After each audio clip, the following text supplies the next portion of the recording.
This is Got the Fix It Guy with a really easy, fast way to get your dishwasher draining again by removing a clog in your air gap. So I just pried off the top of the air gap, and then we found a clog, and it was a bunch of junk that was caught in the small tube, and it looked like it was maybe a toothpick that originally got caught there, and then a bunch of stuff formed around it. It was clogging the dishwasher, so we just lifted off the top and then pulled out the clog, and then it drained great again.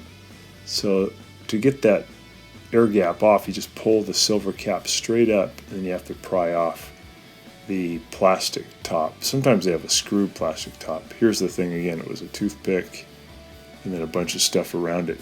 So it's a really quick and easy repair, very common problem for dishwashers because